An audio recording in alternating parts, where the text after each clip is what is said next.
Bonjour à vous tous et bienvenue.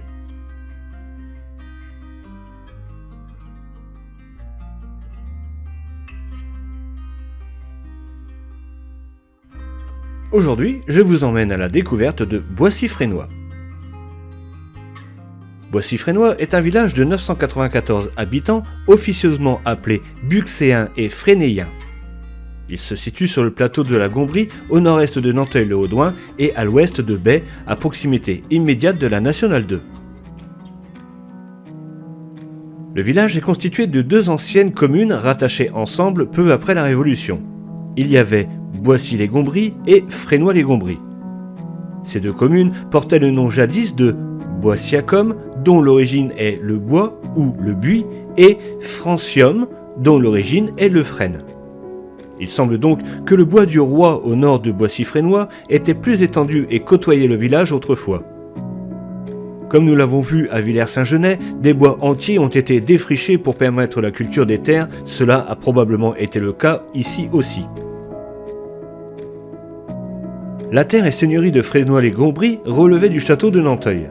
Il y avait en outre à Fresnois un fief nommé de Benoise, relevant de la seigneurie de Ormois et Miléchamps, c'est-à-dire Ormois-Villers. Au XIIIe siècle, dans un registre des vassaux de Philippe de Nanteuil, sont mentionnées plusieurs personnes de la famille de Boissy. On apprend par Louis Grave que, au XIVe, le chef-lieu de la cure, charge ecclésiastique qui consiste dans la direction spirituelle et l'administration d'une paroisse, était à Boissy et que Fresnois n'était qu'une annexe. Dans les siècles suivants, la population de Fresnois était devenue plus importante et la cure y fut transférée. Ce n'est qu'en 1734 que l'église de Boissy fut de nouveau érigée en paroisse.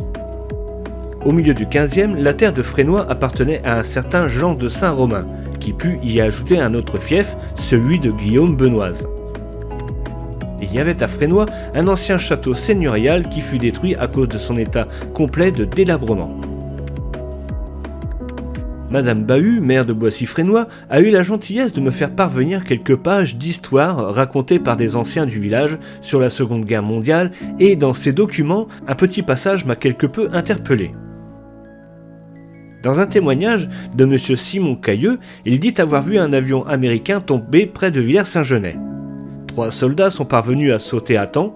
M. Kettel a réussi à sauver ses aviateurs, mais ce dernier fut pris par la Gestapo et envoyé en Allemagne où, heureusement, il en revint malgré tout, mais très affaibli. Mais cette histoire, quand je l'ai vue, a résonné en moi. En effet, dans la découverte de Villers-Saint-Genès, il y a cette histoire d'un avion abattu tout près où l'on aura trouvé 4 corps sur les 7 membres d'équipage. 3 autres aviateurs n'ont jamais été retrouvés. Bien que l'avion tombé à Villers-Saint-Genès était composé d'un équipage anglo-canadien, les 3 rescapés ne seraient-ils pas ceux sauvés par M. Kettel ? Il est possible que ce soit le cas, mais que sont devenus ces 3 soldats ? Ou bien que ce soit un autre avion ? En tout cas, la coïncidence est assez troublante. L'église de Fresnois, sous le titre de Saint-Pierre, fut rebâtie en 1776.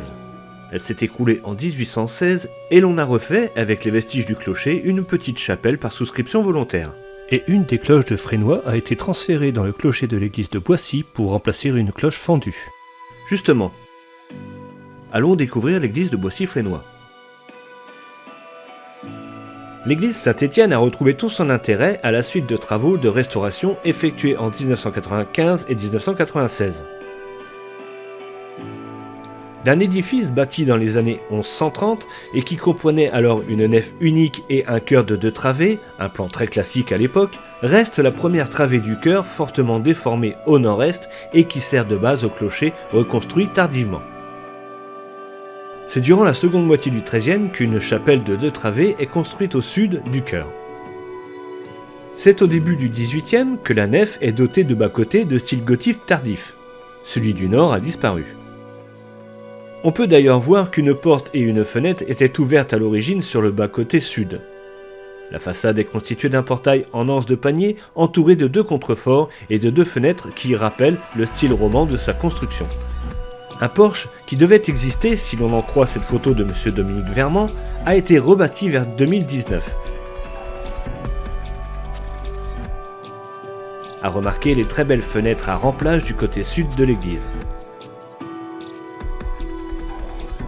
Le clocher ne comporte qu'un seul étage de beffroi avec un toit en ardoise à 4 pans. À l'intérieur, l'église est assez compacte mais très bien décorée et offre une vue d'ensemble d'une nef remarquable. Le carrelage vient d'être refait et l'édifice est très bien entretenu. La nef de 2 travées est remplie de bancs de fidèles dont certains ont encore les noms des anciens paroissiens inscrits dessus et le bas-côté accueille des chaises et quelques bancs. La nef amène à un arc triomphal majestueux où 2 magnifiques retables en entourent l'assise. Ces 2 retables sont impressionnants et contiennent tous deux une niche avec statue. Le bas-côté sud fait toute la longueur de l'église et se termine là aussi par un très bel ensemble autel-retable.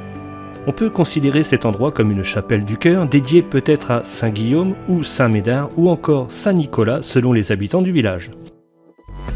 Toute l'église est voûtée d'ogives avec 2 superbes clés de voûte dont une qui porte la date de 1706, date de la construction du bas-côté. L'autel du chœur est simple, mais l'abside à chevet plat est incroyable. Son maître-autel, ses boiseries, ses vitraux sont tout simplement une œuvre d'art qui, à eux seuls, mérite le déplacement. Les fonds baptismaux se trouvent à droite dans la première travée du bas-côté. La chaire à prêcher n'est pas en reste et constitue un très bel ouvrage. Cette église Saint-Étienne est vraiment un édifice magnifique que je suis heureux d'avoir pu découvrir et que je vous conseille, si vous en avez l'occasion, d'aller visiter lors des journées du patrimoine ou dans le cadre des églises accueillantes les premiers samedis du mois. Je vous laisse profiter de quelques éléments intéressants de cette magnifique église.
Retournons dans les rues du village.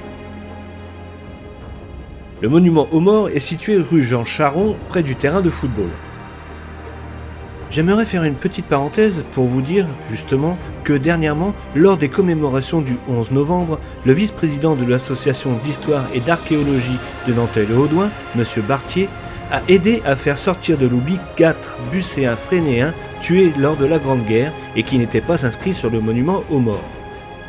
Ce 11 novembre, l'ajout de ces 4 enfants de Boissy-Frénois a été inauguré. De plus, le travail de recherche de la commission Vivre ensemble des habitants de la commune et de l'association a permis de présenter aux visiteurs une exposition retraçant le parcours des enfants de Boissy-Frénois morts pour la France et aussi les combats de septembre 1914. J'ai eu la chance de pouvoir y aller et de rencontrer le président de l'association, DISTA, comme on l'appelle, M. Moreau, ainsi que M. Bartier, et cette exposition a attiré beaucoup de monde, ce qui est vraiment très gratifiant pour les organisateurs et qui prouve que de nos jours le devoir de mémoire subsiste encore. Et je me permets de vous préciser que lors de mes recherches, je trouve aussi beaucoup de détails et d'histoires sur les villages dans les livres de cette association qui sont vraiment très passionnants et instructifs. Vous pouvez vous les procurer à l'Intermarché de Nanteuil-le-Haudouin ou en passant par leur page Facebook, que je vous conseille aussi si, comme moi, l'histoire du Valois et des environs de Nanteuil-le-Haudouin vous intéresse. La rue René-Senet est ainsi nommée en mémoire de cet habitant du village fusillé par les Allemands pendant la Seconde Guerre mondiale. Il y a à l'entrée nord de Boissy-Frénois une petite chapelle de la Sainte Vierge et un très beau et étonnant calvaire près de l'ancienne église de Frénois. Wikipédia le nomme un calvaire breton, sans toutefois en donner une explication. Ce monument est constitué d'un socle, d'une croix avec le Christ et de 4 personnages l'entourant. C'est l'un des plus beaux calvaires que j'ai jamais vus jusqu'à maintenant. Le village ne compte pas de l'avoir, mais on peut voir 4 mares à Fresnoy, et une ancienne aujourd'hui bouchée volontairement, probablement à cause d'inondations, à Boissy. Sans oublier le très beau puits rue des Blassiers. Il reste une boulangerie à Boissy, ainsi que 9 exploitations agricoles, végétales et animales en activité dans cette commune entourée de terres cultivables. L'une des fermes, à l'entrée nord-est de Boissy-Fresnoy, propose la vente de lait, et l'EARL d'Ormois propose la vente directe d'agneaux. Il y a aussi le potager de Fresnoy, producteur de légumes, et la ferme Simard-Roger qui propose de la vente de viande de volaille, de bœuf et de veau, dont je vous mets tous les liens en description. Le territoire de la commune compte aussi 2 structures importantes. Au nord-est, proche de Perrois-les-Gombry, dans le bois dit La Fertille, est installé depuis 2016 un très beau centre équestre. Malgré un chemin tortueux, ce centre a de grandes infrastructures et les jeunes que j'ai pu y rencontrer sont entraînés dans la bonne humeur et dans un cadre magnifique. Sur le territoire de la commune se trouve Picardie Faune Sauvage, qui est un centre de soins qui recueille animaux et oiseaux blessés pour des soins en vue d'une réintégration une fois guéris. Ils viennent malheureusement d'être victimes encore une fois de vandalisme et tout le soutien, que ce soit en encouragement et en dons, seront les bienvenus. Si vous souhaitez les aider, le lien de leur site est dans la description. Merci pour eux et bon courage à eux. Pour l'école, la commune accueille seules les 4 classes doubles de la petite section au CM2.